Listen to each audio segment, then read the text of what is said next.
These are the most dangerous planes you shouldn't fly, and here is why. In the late 1950s, there were two main manufacturers of commercial planes in the aviation industry, Boeing and McDonnell Douglas. The reason is pretty simple.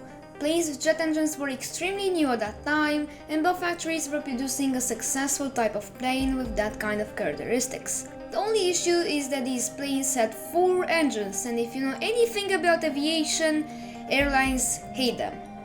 With this in mind, in 1963, and after a few failed attempts, Douglas showed the design of a 2-engine regional airliner which would satisfy all of the airlines. The first version seated 63 passengers, but there was a design flaw from the very beginning. You see, the planes that have the engines positioned on the aircraft's tail, like the DC-9, are more likely to enter a deep stall while flying.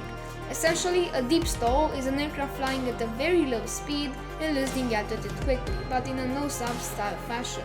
To fix this issue, Douglas implemented airfoils, a system placed on the wing to increase the lift at low speeds.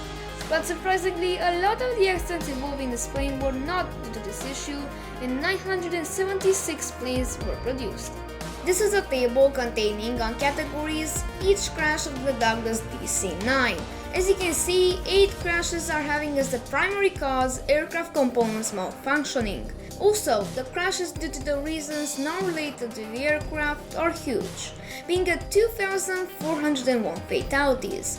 Still, this is nothing compared to the last aircraft we are going to talk about in this video.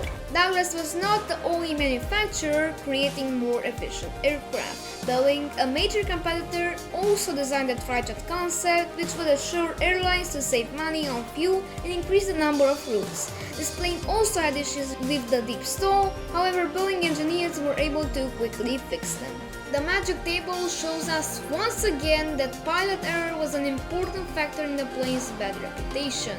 The trijet was also known to be a very complicated aircraft to fly, so it required 3 pilots in the cockpit: the captain, the first officer, and the flight engineer. As of February 2022, only 38 planes are still active, and this number decreases by each month. Remember, the numbers are going to be much worse than this. Boeing didn't stop there. In the late 1960s, the huge manufacturer decided to conquer the aviation industry with the Boeing 737, a twin-jet aircraft capable of flying on short routes with incredible fuel efficiency. Despite the high number of sales, more and more 737s were crashing due to a multitude of reasons. Magic table?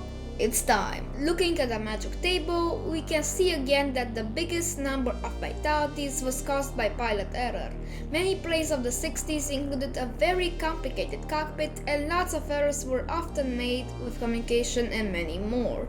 In conclusion, when flying 60 years ago, flying was much more dangerous, but as years went past, planes became much safer and easier to maintain and fly. Nowadays, you see planes such as Boeing 787s with a perfect safety record, and lots of improvements have been made to keep the passengers as safe as possible. But still, just recently, Tara Air 197 just crashed in the Nepal mountain range. Click here to find out why.